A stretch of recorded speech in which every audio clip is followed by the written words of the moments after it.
नमस्कार मंडळी. आपण एका अशा युगात जगतोय जेथे काम करण्यापेक्षा त्यांचा दिखावा करणे याला जास्त महत्त्व दिलं जाते. जिममध्ये पहिली पायरी टाकण्यापूर्वी इंस्टाग्रामवर स्टोरी जाते. GYM mode on.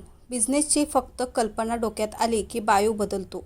पण कधी विचार केलाय का की या दिखाव्याच्या नादात आपली खरी मेहनत कुठेतरी हरवून जाते? आज हा व्हिडिओ फक्त एक मोटिवेशनल व्हिडिओ नाही. आज आपण मानवी मनाचा एक गुप्त नियम समजून घेणार आहोत जो जगातल्या टॉप 1% लोकांनी वापरलाय. छत्रपती शिवाजी महाराजांनी जेव्हा आग्र्यातून सुटका करून घेतली तेव्हा त्यांनी आधी गामिनी काव्याने शांततेने रणनीती आखली आणि मग मुघलांचा धूळ चारली.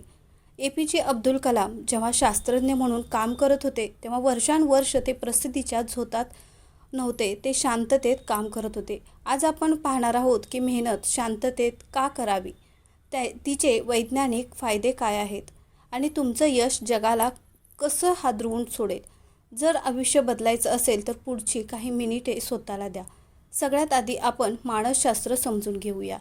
जेव्हा तुम्ही तुमच्या ध्येयाबद्दल कोणाला तरी सांगता, उदाहरणार्थ मी यावर्षी 1 करोड रुपये कमवणार आहे किंवा मी ही परीक्षा पास होणार आहे, तेव्हा ऐकणारी व्यक्ती म्हणते, वाह छान. या कौतुकामुळे तुमच्या मेंदूत डोपामाइन नावाचं रसायन रिलीज होतं. हे तेच रसायन आहे जे तुम्हाला एखादी गोष्ट साध्य केल्यावर मिळतं. म्हणजे गंमत बघा, तुम्ही अजून काम केलंच नाही, फक्त तोंड उघडून बोललात, पण मेंदूला वाटतं की तुम्ही जिंकलात. परिणामी तुमची खरी मेहनत करण्याची भूक मरून जाते. याला सायकोलॉजिक आयडेंटिटी गोल्सचा भ्रम म्हणतात. म्हणूनच जे लोक आधीच ढोल वाजवतात त्यांचे प्लॅन अनेकदा अपयशी ठरतात. याउलट जो शांत राहतो त्याचा डोपामाइनचा साठा मेहनतीसाठी राखून ठेवलेला असतो. नेहमी लक्षात ठेवा, आयुष्य छोटं आहे पण ते अत्यंत आनंदाचं आणि मोलाचं आहे. शांत राहण्याचे आणि मोठे फायदे. ऊर्जेचे केंद्रीकरण म्हणजे फोकस ऑफ एनर्जी. जेव्हा आपण बोलतो तेव्हा आपली ऊर्जा बाहेर जाते. जेव्हा आपण शांत राहतो तेव्हा ती ऊर्जा आतमध्ये साचत जाते. एकाग्रतेने काम करण्यासाठी ती साचलेली ऊर्जा अत्यंत महत्त्वाची असते. सूर्याची किरणं जोपर्यंत भिंगातून एका कागदावर केंद्रित होत नाहीत तोपर्यंत आग लागत नाही. तुमची शांतता ते भिंग आहे. म्हणूनच लक्षात ठेवा, शांततेने केलेले काम ते परिपूर्ण होतच. नकारात्मकतेपासून संरक्षण. जगात सगळेच तुमचे हितचिंतक नसतात. जेव्हा तुम्ही तुमचे प्लॅन सांगता तेव्हा काही लोक तुमच्या नकळत तुमच्या मनात शंका पेरतात. हे खूप अवघड आहे. तुझ्या आधी अनेकांनी प्रयत्न केलं, जमलं नाही, हे ऐकून तुमचा आत्मविश्वास डगमगतो. शांत राहिल्याने तुम्ही या मानसिक कचऱ्यापासून लांब राहता. म्हणूनच नकारात्मक लोकांना हमेशा लांबच ठेवायचं. चुका सुधारण्याची संधी. जर तुम्ही जाहीर केलं की तुम्ही एका हॉटेल सुरू करताय आणि काही कारणास्तव तो प्लॅन बदलावा लागला तर लोक हसतील.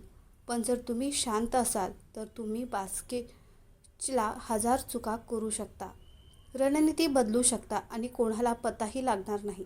तुमचा अंतिम रिझल्टच परफेक्ट बाहेर येईल. शत्रूला गाफील ठेवणे. बिझनेस असो, करिअर असो वा कोणताही स्पर्धा, तुमचा पुढचा पाऊल काय असेल हे तुमच्या प्रतिस्पर्धेला कधीच कळू देऊ नका. शांत राहणारी व्यक्ती हे एका अदृश्य वादळासारखी असते जी थेट तडाखा देते. चला एक ऐतिहासिक उदाहरण पाहूया. जेव्हा रतन टाटा यांनी ठरवलं की भारताला स्वतःची हक्काची स्वदेशी कार द्यायची, टाटा इंडिका. सुरुवातीला हा प्रकल्प खूप तोट्यात गेला. लोकांनी, मीडियाने त्यांच्यावर प्रचंड टीका केली. अमेरिकेच्या फोर्ड कंपनीने तर त्यांचा अपमान केला की तुम्हाला कार बनवता येत नाही तर बिझनेस का सुरू करताय. रतन टाटा तेथे भांडले नाहीत. त्यांनी पत्रकार परिषद घेऊन कोणावर टीका केली नाही. ते शांत राहिले. त्यांनी पुढील काही वर्ष रात्रीचा दिवस करून टाटा मोटर्सला उभं केलं आणि 9 वर्षानंतर अशी वेळ आली की त्याच फ्रॉड कंपनीची जग्वार आणि लँड रोवर हे ब्रँड्स बुडायला लागली आणि रतन टाटाने ती शांतपणे विकत घेतली. अपमान करणाऱ्या फ्रॉडला त्यांनी शब्दांनी नाही तर आपल्या कर्तृत्वाने उत्तर दिलं. याला म्हणतात शांततेचा धुमाकूळ. व्यावहारिक आणि गाईड्स.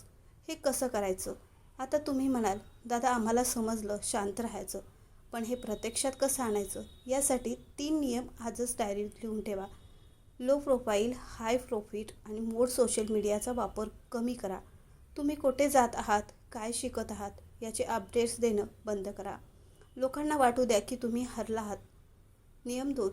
तुमचे मार्गदर्शन निवड तुमचे प्लॅन्स फक्त त्या लोकांना सांगा जे तुम्हाला मदत करू शकतात किंवा तुमच्यापेक्षा अनुभवी आहेत. उथळ मित्रासोबत चर्चा करणे बंद करा. कामाचा हिशोब ठेवा, शब्दाचा नाही. दिवसाच्या शेवटी तुम्ही किती तास काम केलं याचं मूल्यमापन करा. जर काम झालं नसेल तर बोलण्याचा अधिकार तुम्हाला नाही हे स्वतःला बजावा.